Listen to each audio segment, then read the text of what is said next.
There is a specific kind of heartbreak that happens in the quiet of a kitchen, usually late at night when the house is settled and the work is done. You reach into the bin or the basket where you keep your vegetables, expecting to find something solid, something useful for tomorrow's supper.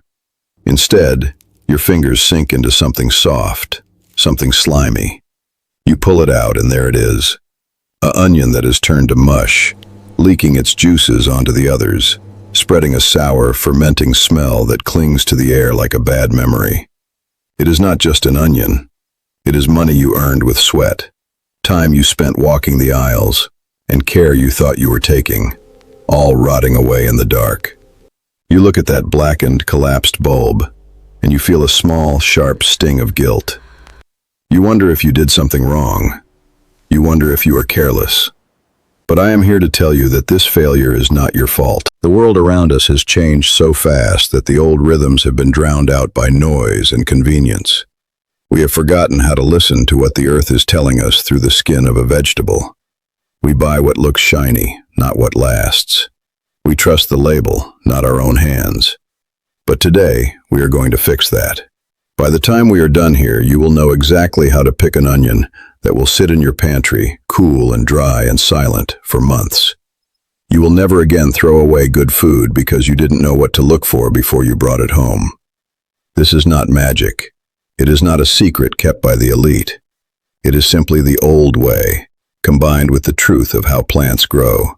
And it is yours for the taking. I am Beiler, and I keep house and farm here in Lancaster County, the way it was handed down to me before the world got so fast. My days begin before the sun clears the horizon, and they end when the chores are done and the lanterns are lit. I do not speak to you from a studio with bright lights and scripts written by committees. I speak to you from the dirt, from the cellar, from the place where food is grown and stored with respect. If you value this kind of plain, practical know-how that the world is trying to bury under layers of marketing and haste, I would ask you to subscribe to this channel. It helps us keep these old traditions alive for the next generation, so they do not have to learn everything the hard way, through waste and regret. Now, one honest word so you trust me. Picking the right onion will not make you a master chef overnight. It will not change the weather or fix a broken fence. But it will give you peace of mind. It will ensure that when you reach for flavor in the middle of winter, it is there, crisp and pungent and ready. It is a small thing, but in a life built on small things done well, it matters more than you know. You must understand that the modern grocery store is not designed to help you save. It is designed to move product. Big brands and supply chains profit from turnover. They want you to buy, use, discard, and buy again. They package onions in mesh bags that look rustic but often trap moisture, or they wax them to look glossy, hiding the bruises that will turn to rot within a week. The system runs itself on your lack of knowledge. It counts on you being in a hurry. It counts on you not knowing that a thick neck means trouble, or that a shiny skin often means a thin skin that offers no protection. This is not conspiracy, it is commerce. But plain knowledge costs only pocket change.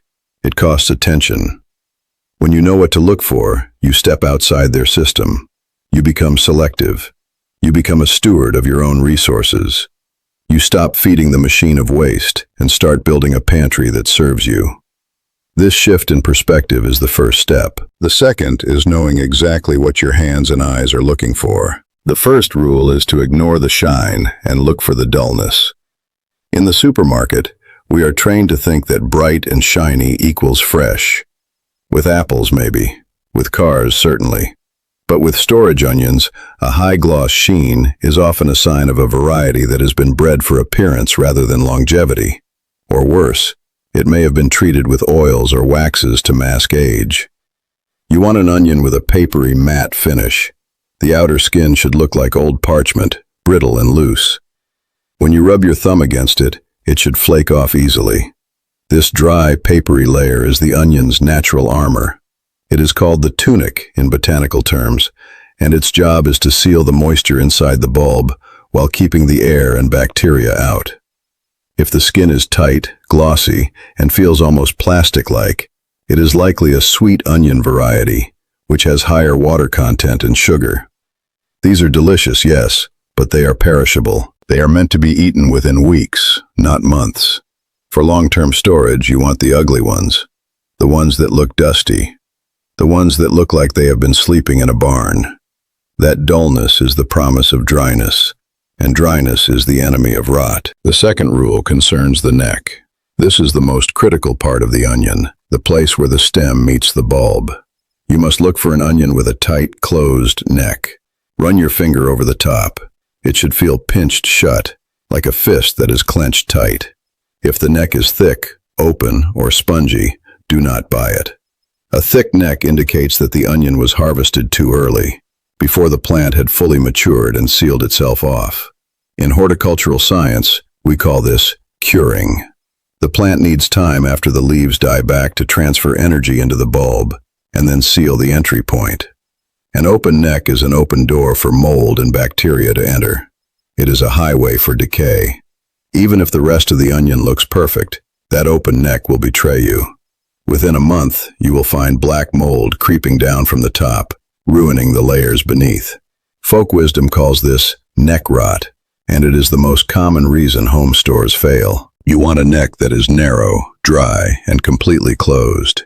It should look like it has been tied off with string.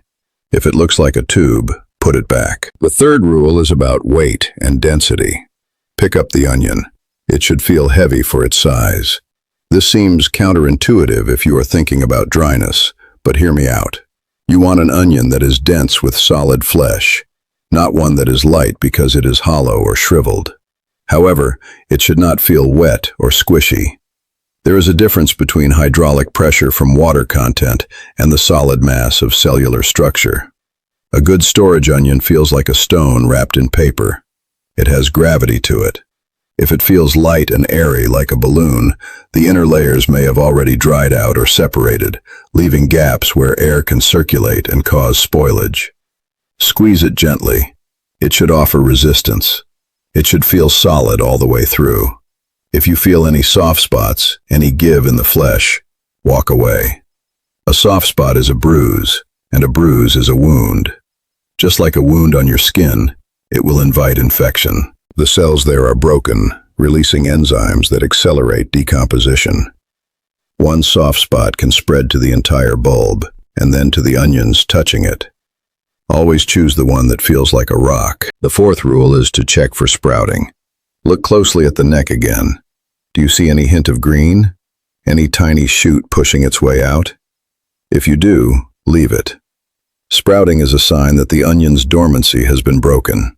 The plant thinks it is time to grow again. When an onion sprouts, it draws moisture and sugar from the bulb to feed the green shoot. This makes the remaining flesh bitter, soft, and prone to rotting. It is using up its own reserves. In the field, we say the onion has bolted. Once it bolts, its storage life is effectively over. It might last a few more weeks, but it will not last months. Sometimes, supermarkets store onions in conditions that are too warm or too humid, tricking them into thinking spring has arrived. Avoid these. You want an onion that is deeply asleep. No green tips, no swelling at the neck, just silence and stillness. The fifth rule is about shape and symmetry. You want an onion that is uniform. Whether it is a globe shape or a slightly flattened disc, depending on the variety, it should be symmetrical. Avoid onions that are misshapen, lopsided, or have deep indentations. These irregularities often indicate stress during growth, perhaps inconsistent watering or poor soil nutrition. But more importantly, irregular shapes create weak points in the skin. The papery tunic does not stretch evenly over a lumpy surface. It tears, it leaves gaps. These gaps are where moisture escapes and where pests enter. A smooth, round onion has tension in its skin that keeps it sealed tight. Think of it like a drum. A tight drum head holds sound. A loose one does not. A tight onion skin holds freshness. Also, avoid onions that are double-bulbed, where two onions seem fused together. The seam between them is rarely sealed properly, and it is a prime spot for mold to take hold. Simplicity is strength. Choose the simple, round, unblemished bulb. The sixth rule involves the sense of smell. This is one most people forget because they are used to buying without touching or smelling. But bring the onion close to your nose. It should smell like nothing. Or if anything, it should have a very faint, dry, earthy scent. It should not smell pungent, sharp, or sour. A strong onion smell coming from a raw, uncut bulb is a warning sign. It means the internal layers are breaking down, releasing volatile sulfur compounds. It means the onion is already beginning to rot from the inside out. Fresh, healthy onions keep their scent locked away until you cut them. If you can smell it from the outside, the seal is broken. Trust your nose. It is an ancient tool, older than any label on a bag. If it smells like onions in the bin, it is likely already compromised. You want silence from the nose as well as the eyes. The seventh rule is about cleanliness, but not the kind you think. Do not wash your storage onions.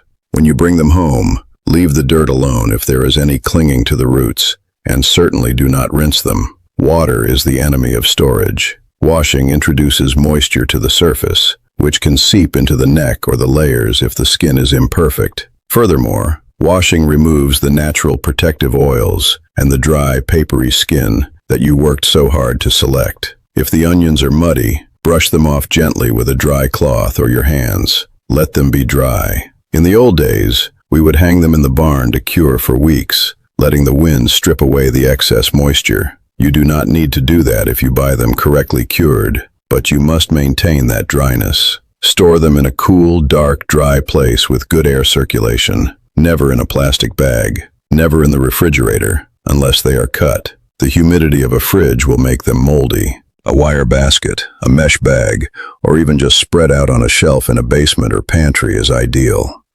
Darkness prevents sprouting. Coolness slows metabolism. Dryness prevents rot. These are the three pillars. Now, let us talk about what most people throw away. The skins. The dry, papery, golden brown layers that you peel off and toss into the compost or the trash. In a kitchen run with care, there is no such thing as garbage. These skins are rich in quercetin, a powerful antioxidant and anti-inflammatory compound. Studies have shown that onion skins contain higher concentrations of flavonoids than the flesh itself. Do not waste this medicine. Collect the skins in a jar as you cook. When you have a cupful, put them in a pot with water and simmer them for an hour. Strain the liquid. You now have a golden broth that is excellent for soups, stews, and risottos. It adds a deep, savory umami flavor and a beautiful color. It is free nutrition. It is flavor that you are going to throw away. This is the mindset of the farmer. We use everything. The root ends can be planted to regrow green shoots for garnish.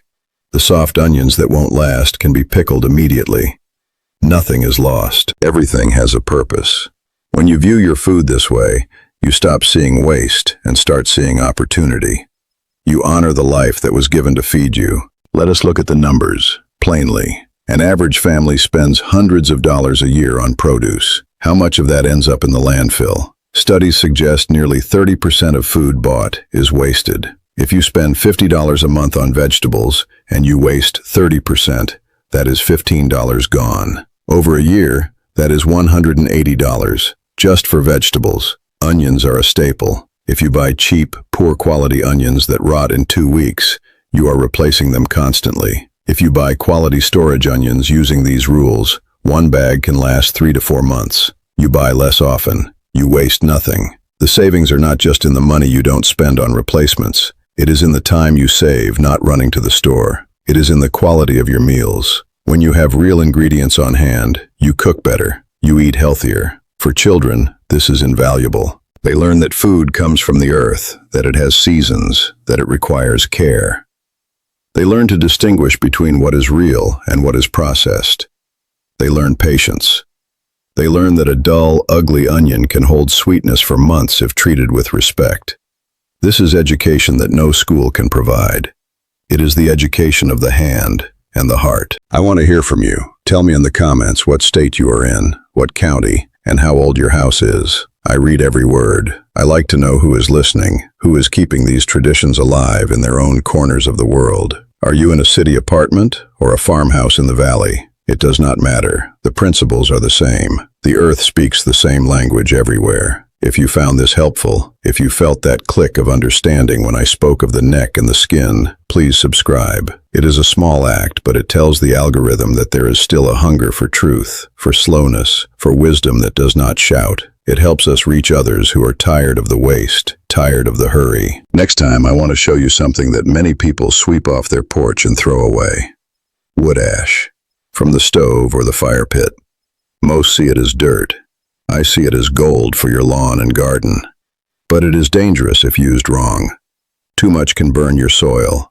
Too little does nothing. I will show you the exact measurement, the single cup that can transform your grass from yellow to emerald green, and why you must never use ash from treated wood. It is a simple thing, but like the onion, it holds power if you know how to wield it. Until then, keep your pantry dry, keep your eyes open, and remember that the best things in life are often the ones that look the plainest. Go well.